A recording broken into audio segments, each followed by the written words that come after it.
আমরা এখন বলবো খাঁটি বাংলা শব্দ সমূহ, মানে যাকে আমরা পরিভাষায় নাম দিয়েছি, আমাদের সংস্কৃত পণ্ডিতজনেরা ব্যাকরণবিদরা নাম দিয়েছে তদ্ভব, মানে তা থেকে হয়েছে বলে এটার নাম হয়েছে তদ্ভব। কিরকম তা থেকে হয়েছে? যেমন চাঁদ, চাঁদটা হয়েছে কেমন করে?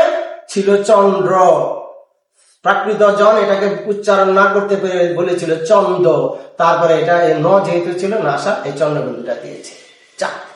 আমরা এরকম দাঁত, আমাদের হাত, এরকম শব্দগুলোকে আমরা তদ্ভব বলছি। এইটার নাম খাঁটি বাংলা দিলাম কেন? খাঁটি শব্দটা হিন্দিতে বলে খুন্টি, খান্টি, খুন্টি মানে ঘরের খুঁটি আর কি। তো ওরা ওইখানে চন্দ্রবিন্দুটা ব্যবহার করছে, যেহেতু খুন্টি আছে, ন আছে, চন্দ্রবিন্দু হইতেই পারে।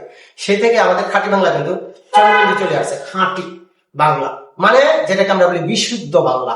অর্থাৎ এটা বিশুদ্ধ বাংলা বলতেছি, দেখেন যার থেকে জন্ম হইলো সেই, এটার নাম প্রাকৃত, এটাই প্রকৃত, কিন্তু এটাকে আমরা বিশুদ্ধ বলতে পারতেছি না। কেন? এটা অনেকটা বিকৃত। প্রাকৃত হইলো এটা বিকৃত, চন্দ্রের বিকৃত হয়ে আমাদের মধ্যে প্রকৃত জনের কাছে ঢুকছে। তারপরে এটা আমরা আবার কি করেছি, আমাদের পণ্ডিত জনেরা বলি বা আমাদের যাদের ভাষা সুন্দর, যারা সুন্দর করতে চেষ্টা করেছি, তারা চন্দ্র, চন্দ্র, পরে হয়তো চন্দ্র ছিল না, চান্দ ছিল, সেই চান্দরে ঠিক করেছে তারা চাঁদ।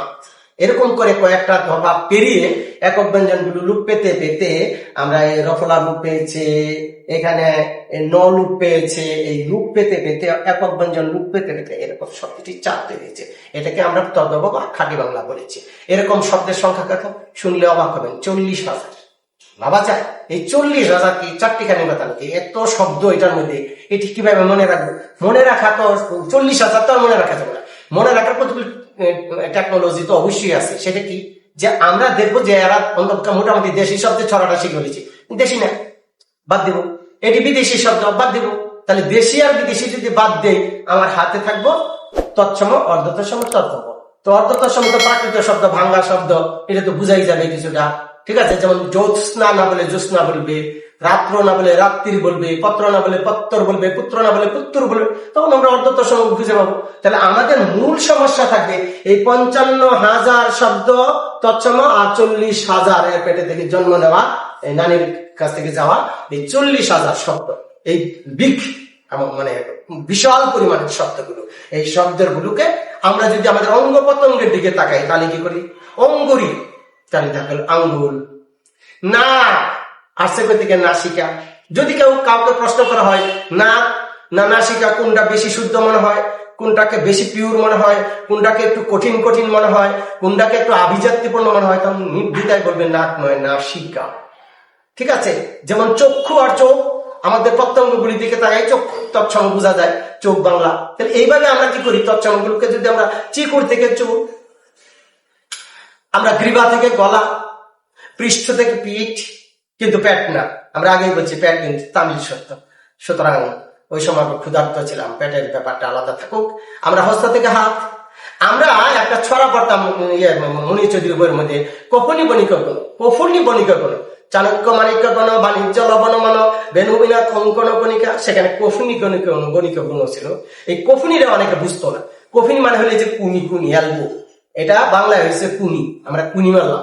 এই যে কুনি আর কফুনির মধ্যে তফাৎটা বোঝাই যায়, কুনি যে কফুনি কঠিন এই এবং মানে স্ট্যান্ডার্ড। তাহলে আমরা এইভাবে কি করতে পারি? কফুনি এবং কুনির মধ্যে কুনিকে আমরা অবশ্যই বাংলা বলবো। অঙ্গুরি থেকে আঙ্গুল আমরা এটা বলবো।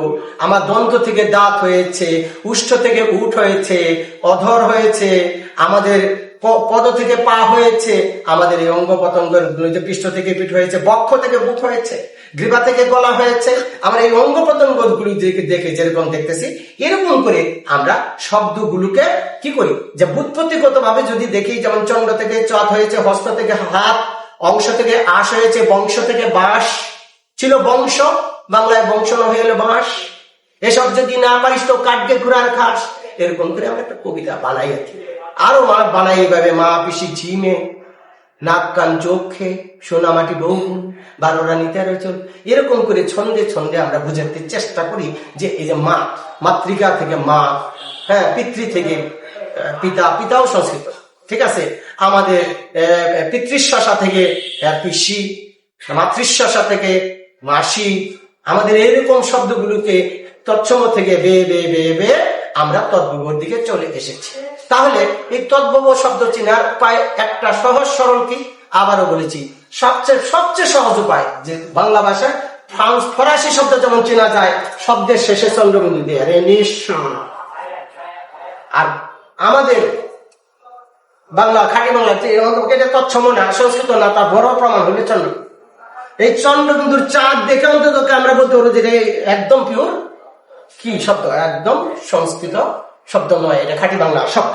ওরা যখন বন লেখে এরকম করে উপরে একটা ফুটা দেয়, ফুটা, এই এটা বন হয়ে যায়, ঠিক আছে। এটা নয়ের কাজ করে, নাসিকের কাজ করে। আমার যতটুকু ধারণা এইটাই যে লিপিকারদের হাতে ফুটাটা আর উপরে বয়ের যে মাত্রাটা ছিল বাস, এইটাই এরকম চন্দ্রবিন্দুতে তৈরি করতে আমাদের সাহায্য করেছে বাঙালিদেরকে।